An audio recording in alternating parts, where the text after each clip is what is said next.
viewers, in today's session we are going to understand endorsement and the related concepts to endorsement. See, any negotiable instrument can be transferred by negotiation, and negotiation can be effected by mere delivery or endorsement and delivery. In case of a bearer instrument, negotiation can be effected by mere delivery, but in case of an order instrument, negotiation has to be effected by endorsement and delivery. So, what is an order instrument? An order instrument is an instrument that is payable to a specified person or to the order of that specified person. If an instrument payable to order is transferred without endorsement, it is merely assigned. The holder only gets the possession, he is not entitled to the property, he is not entitled to the rights of a holder in due course. So, what exactly is endorsement? Endorsement is a mode of negotiating a negotiable instrument. So, section 15 of the Negotiable Instruments Act defines an endorsement. How does it define? It says, when the maker of or holder of a negotiable instrument signs the same for the purpose of negotiation on the back or face thereof, or on a slip of paper that is attached to the instrument, or signs for the same purpose on a stamp paper with the intention of transferring, with the intention of completing it as a negotiable instrument, he is said to have endorsed the negotiable instrument, and the person to whom it is endorsed is said to be the endorsee. So, the word endorsement is derived from the Latin word where en means upon and dorsum means back. So, therefore, the word endorsement in its literal sense means writing on the back of the instrument. So, usually endorsement is done on the back of the instrument, though even though it may be made on the face of it. But under the Negotiable Instrument Act, there is no specific rule which says an endorsement only has to be done on the back of the instrument. It can be made on the face of the instrument, it can be made on the back of the instrument, and at times if there is no place on the instrument, a small piece of paper can be attached to the instrument and endorsement can be done on that instrument also, and then this attached piece of paper is called as allonge. Thus, endorsement is nothing but it is signing a negotiable instrument for the purpose of negotiation. So, who exactly can endorse? Who are those people who are entitled to endorse? The payee of the instrument is the rightful person to make the first endorsement. Thereafter, the instrument may be endorsed by any person who can become the holder of the instrument. The maker or the drawer of the instrument cannot endorse or negotiate an instrument unless he is in lawful possession of the instrument or is the holder thereof. Similarly, the payee or the endorsee, they cannot endorse or negotiate unless and until they are the holders of the instrument thereof. What are the legal effects of endorsement? Three things happen. What are those three things? First thing, transfer of property in the instrument takes place from endorser to endorsee. So, the first legal effect of negotiation is transfer of property takes place from the endorser to the endorsee. Then the second legal effect of negotiation is the endorsee is vested with the right of further negotiation, that is, the endorsee can now negotiate it to somebody else. And the third legal effect of endorsement is the endorsee gets the right to sue on the instrument in his own name against all the other parties. Then there are two more concepts relating to endorsement. One is cancellation of endorsement and the second one is negotiation back. Now, let us try to understand what these are. So, when the holder of a negotiable instrument without the consent of the endorser destroys or impairs the endorser's remedy against prior party, the endorser is discharged from his liability to the holder, just like as if the instrument had been paid at maturity. So, this concept called as cancellation of endorsement is dealt with in section 40. Then what is negotiation back? Negotiation back is a process under which an endorsee comes again into the possession of the instrument in his own right. So, where a bill is re-endorsed to a previous endorser, he has no remedy against the intermediate parties to whom he was previously liable, though he can further renegotiate the bill. So, let us try to understand some general rules regarding endorsement. The first one is signature of the endorser, the most obvious one. The signature of the endorser should be present on the instrument. The next important rule is regarding the spelling. So, the endorser should spell his name exactly in the same way as his name appears on the check or the bill as its payee or endorsee. And one more thing that needs to be taken into consideration is complimentary or courtesy titles are not required. For example, doctor or Shri, Shrimati, such kind of titles are not required, they need not be there. And not just a signature, even a thumb impression, a left hand thumb impression also can be treated as valid in case a person is illiterate. And then coming to what about endorsement by a deceased person. See, a check in the name of a deceased person also can be endorsed, but it has to be endorsed by his legal representative. And what is the rule as far as an agent is concerned? An agent, when he is signing a negotiable instrument, what is it that he should do? So, while signing a negotiable instrument, an agent has to make it clear that he is acting on someone else's behalf. He is signing the endorsement, he is signing the document, but he is doing it on somebody else's behalf, and he can do that by adding a few certain words like per procuration or per pro, for, on behalf of, for and on behalf of. Such words should be added, which makes it clear that though this person is signing, he is not signing on his behalf, he is signing on behalf of somebody else. Now, for some reason, if the agent forgets to add these words, then he himself becomes liable. Then in case of a joint stock company, endorsements can be made by people who have the right to sign on behalf of the company. So, the managing director, the secretary, the chairman, such people have the right to sign documents on behalf of the company, so they can do it. Similarly, in cases of schools, colleges or non-trading organizations, an authorized person could sign the endorsement on their behalf. There are certain checks that cannot be endorsed further.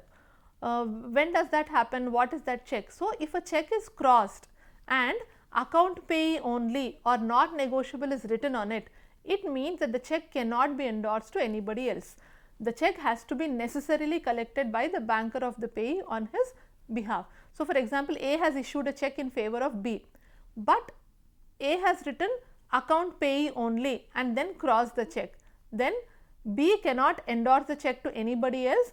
B definitely has to collect the amount from the banker.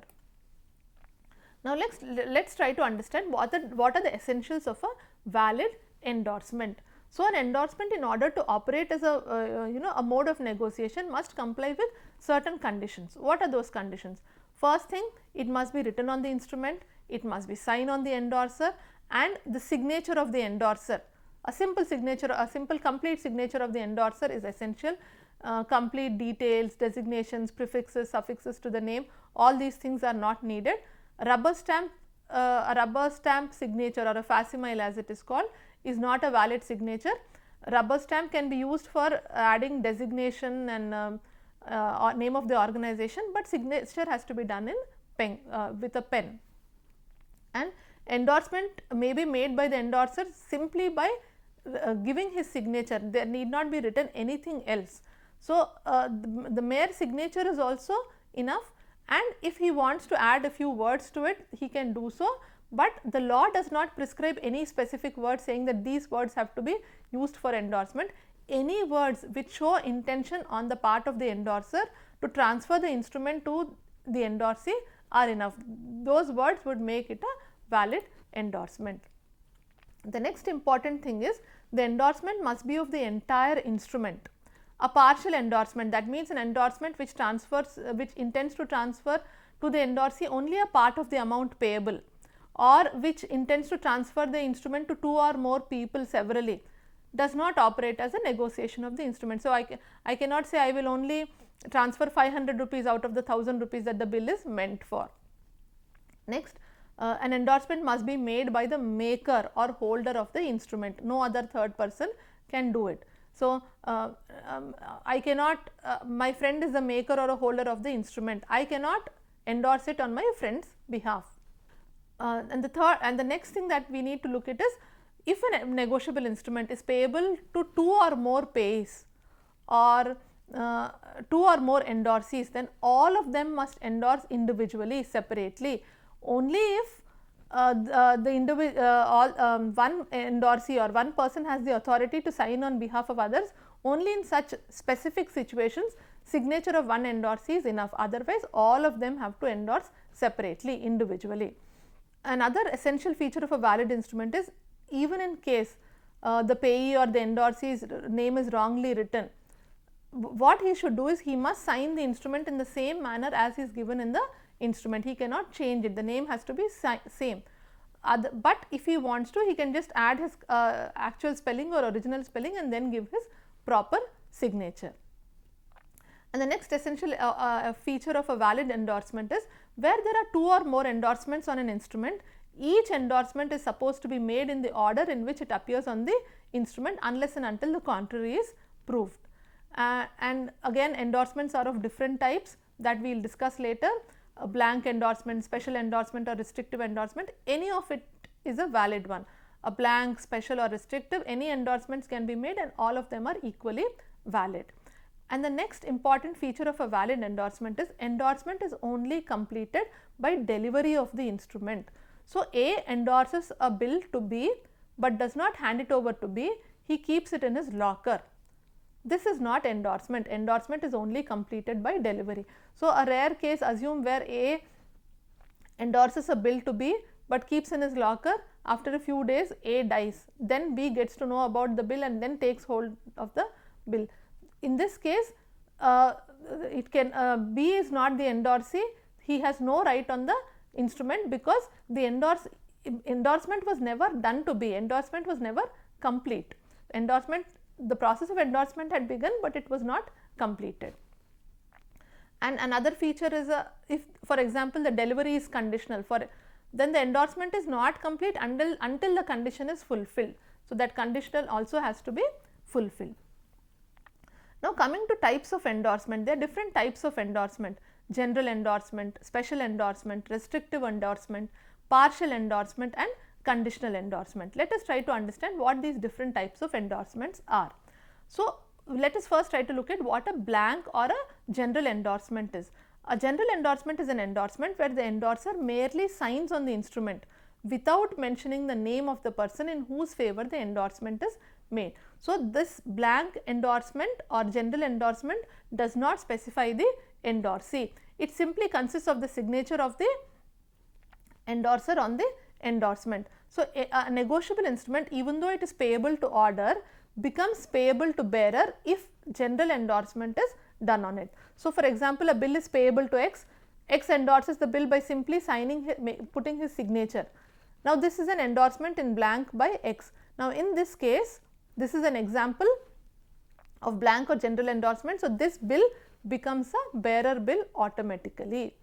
And there is no difference between a bill or a note endorsed in blank and one which is payable to bearer. They both can be negotiated only by delivery. Now, let us try to understand the second type of endorsement, which is known as special endorsement or endorsement in full.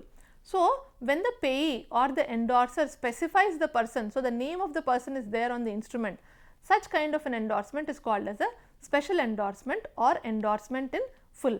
The specified person, that is the endorsee, then becomes the payee of the instrument. So, that means that a full or special endorsement contains not only the signature of the endorser, but also the name of the person on whose favor the endorsement is made. So, if it is written pay to A or A's order and B writes this and then puts his signature, this is an example of endorsement in full. And in such kind of an endorsement, it is only the endorsee who can transfer the instrument and no one else. Now, can a blank endorsement be transferred to a full endorsement? Yes, it can be. So, when a person receives a negotiable instrument in blank, he may, without writing or signing his name anywhere on the instrument, convert that blank endorsement into a full endorsement by writing the endorser's name or writing the name of the person to whom he wants to endorse it above the signature of the endorser. So, in this case, what happens? The person is not liable as the endorser in the bill. So, for example, A endorses a bill to B, a blank endorsement. So, A just signs, he does not write anything on the bill and he gives it to B. Now, what B does is, above A's signature, he simply writes pay to C. Now, what has B done? B has converted a blank endorsement into a full endorsement. So, in this case, C has to get the amount from A. A will get the C will get the amount from A, B is nowhere in the picture. So, this is one method wherein you can convert a blank endorsement to a full endorsement. Then let us try to understand the next type of endorsement, which is nothing but the restrictive endorsement. So, what is a restrictive endorsement? An endorsement is restrictive if it prohibits further negotiation of a negotiable instrument. So, section 50 of the Negotiable Instrument Act says if the endorsement by express words restrict or exclude such right or may merely constitute the endorsee or an agent to endorse the instrument or to receive its contents for the endorser or for some other specified person, then such kind of an endorsement is a restrictive endorsement. So, B endorses an instrument and writes on it, pay the contents to C only if he uses that. So, what does it mean? C can be the only beneficiary of this bill, he cannot transfer it to anybody else. So, this is an example of a restrictive endorsement.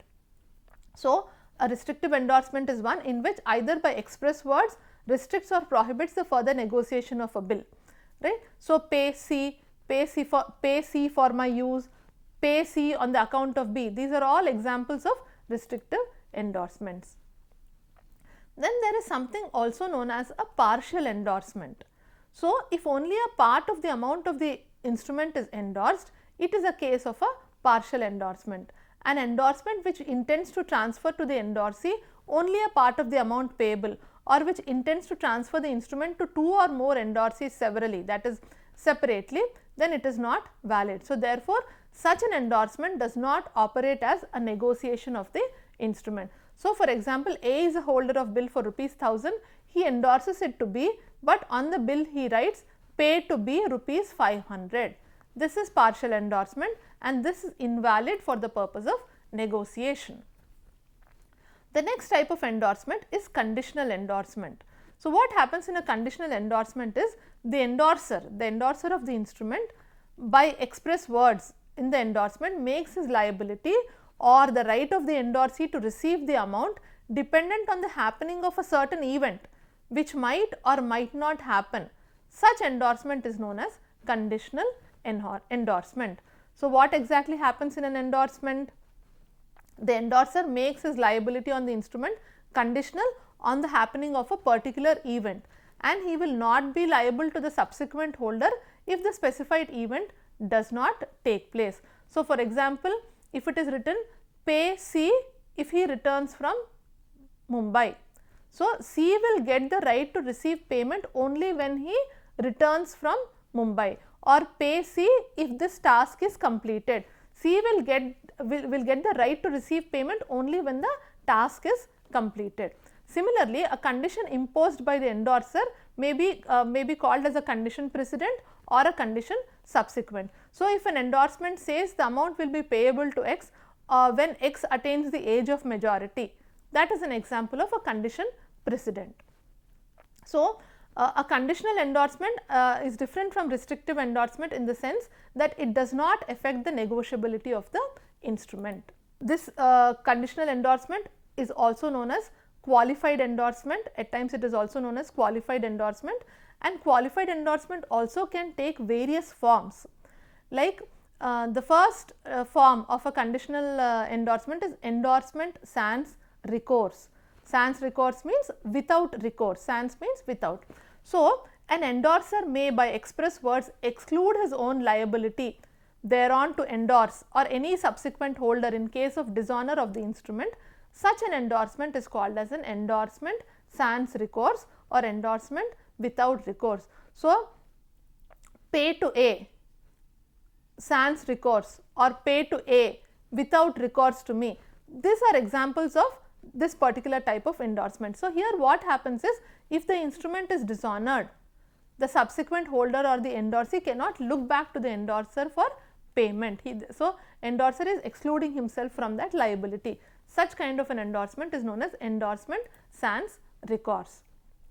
So, it is usually done in case of agents. When an agent is signing a bill on behalf of the principal, some other person. So, he is saying I am not signing in personal liability, I am not personally liable to, if something goes wrong, do not come to me. Similarly, when a director of a company is signing it on behalf of the company, so he is excluding his personal liability. So it is like he is signing on behalf of the company. So it is the company that is liable to pay and not the director as an individual. So where an endorser excludes his liability and afterwards becomes the holder of the instrument, all intermediate endorsers are liable to him. So that is about one form of endorsement. Then there is something called as facultative endorsement also. So an endorsement where the endorser extends his liability or abandons some right under a negotiable instrument, that is known as a facultative endorsement. So pay A or order, notice of dishonor waived, that means notice of dishonor is not needed. This is an example of facultative endorsement. Similarly, there is another type of endorsement called as sans phrase endorsement. So when the endorser does not want the endorsee or any subsequent holder to incur any expense on the account of the endorsement, such kind of endorsement is known as sans phrase endorsement. The next topic that we need to look at is crossing of checks. So what exactly is a check? Let us first see what a check is. So section 6 of the Negotiable Instrument Act says a check is a bill of exchange that is drawn on a specified banker and not expressed to be payable otherwise than on demand. So a check is also a bill of exchange, but it has two additional qualifications or two additional characteristics. What are those two additional qualifications? It is always drawn on a specified banker and it is always payable on demand. Therefore, all checks are bills of exchange, but all bills of exchange are not checks. A check must satisfy all the requirements of a bill of exchange, that is, it must be signed by the drawer, it must contain an unconditional order on a specified banker, there must be a mention of a specific amount of money and all those things, but it does not require acceptance like a bill of exchange requires.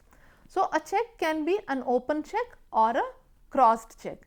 What is an open check? An open check is a bearer check. It is payable over the counter. Whenever a payee goes and presents it to the paying banker, over the counter he can get the payment for it. Such kind of a check is known as an open check. Whereas a crossed check is not payable over the counter, but it shall be collected only through the banker. The amount payable is only through the banker. Now there are different types of crossing. Before that, let us try to understand why is crossing essential. So the payee of a check is entitled to encash at the counter of the paying banker by presenting it during the specified banking hours. In case of a bearer check, the paying banker need not check the genuinity of the person or need not establish the identity of the holder who has come. He can just encash the check, he can just make the payment. However, to make sure that the check is not encashed by a wrong person, one thing can be done, and that is one practice can be followed, and that is known as crossing of the check. Now, this practice has been given legal coverage in the Negotiable Instruments Act 1881. So, when a check is crossed, it means a request, or more appropriately, it is an instruction by the client to pay, not to pay the check directly over the counter, but only to a banker. Okay. So, the check bearing such an instrument is known as a crossed check. The crossing of a check is intended to ensure that its payment is made to the right payee, so that the right person gets the amount. So, there are a lot of advantages associated with crossing of check. The first advantage is minimizing the risk. The crossing of the check gives the paying banker instructions to pay the amount only through the banker and not directly to the payee or holder presenting the amount at the counter. It is one of the most effective way to minimize the risk or loss or falsification.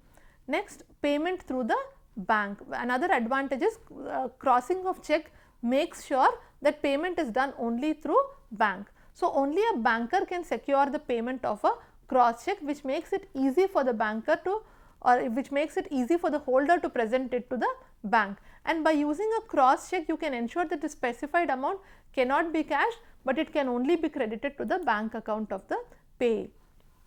So, for our discussion, we usually have two types of crossing: general crossing and special crossing. Section 123 of the Negotiable Instruments Act deals with general crossing. So, where a check bears on its face, face is the part of the check that we see.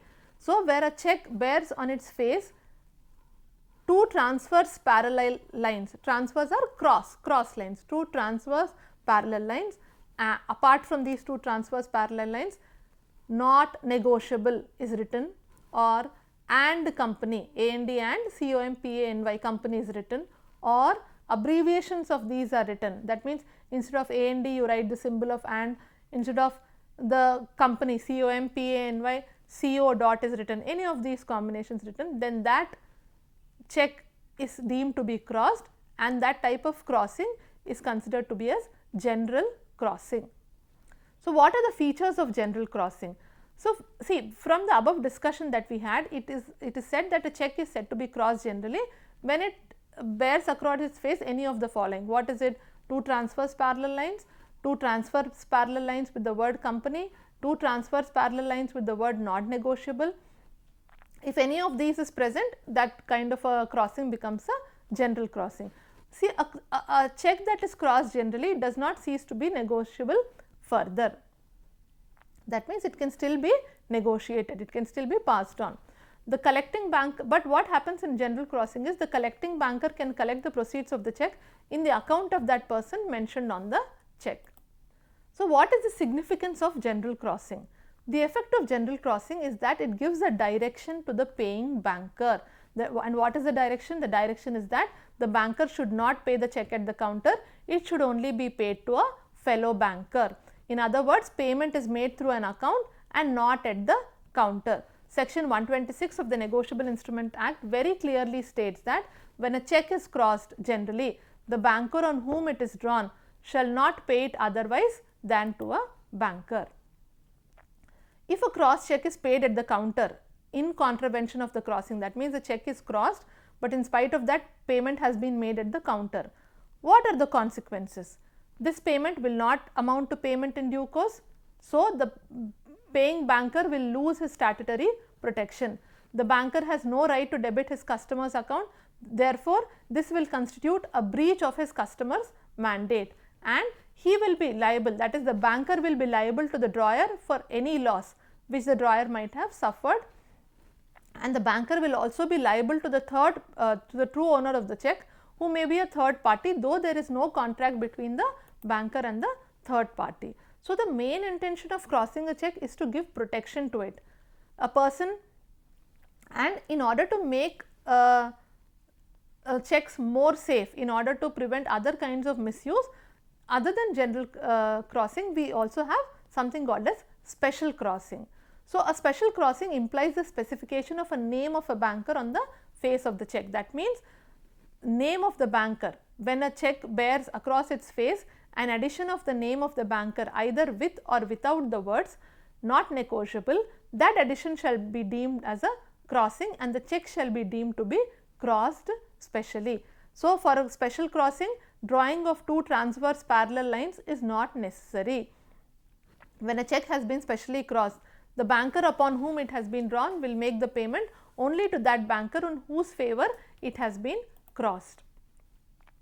Again, coming to the significance of special crossing, it is also a direction to the paying banker, and the direction here is that the paying banker should pay the check only to the banker whose name appears in the crossing or to his agent. So, section 126 very clearly lays down, where a check is crossed specially, the banker on whom it is drawn shall not pay it otherwise than to the banker to whom it is crossed or his agent for collection. If, take for example, a check that is specially crossed to a bank is presented by another bank, not in the capacity as its agent, then the paying bank has every right to return the check. So, what a special crossing does is, a special crossing gives some extra protection to the check when compared to a general crossing. It makes a check even more safer, because a person whose name who does not have a real claim for it would find it very hard to obtain payment. So, if we have to summarize the differences between general crossing and special crossing, then in general crossing, drawing of two parallel lines is a must, whereas in special crossing, drawing of two parallel lines is not at all mandatory, and inclusion of the name of the banker is not essential in general crossing, whereas in special crossing it is mandatory. A general crossing can be converted into a special crossing, but a special crossing cannot be converted back into a general crossing. Now, there is something called as double crossing also. What does double crossing mean? So, when a cheque bears two separate special crossings on it, it is said to be doubly crossed. So, this the concept of double crossing is dealt with section 127. So, what does it say? It says when a cheque is crossed specially to more than one banker except when crossed to an agent for the purpose of collection, the banker on whom it is drawn shall refuse payment thereof. So, what happens is a paying banker shall pay a cheque that is doubly crossed only when the second banker is acting as an agent of the first collecting banker. Then there is account payee crossing also. So, what happens is on the face of the cheque, the words account payee are written.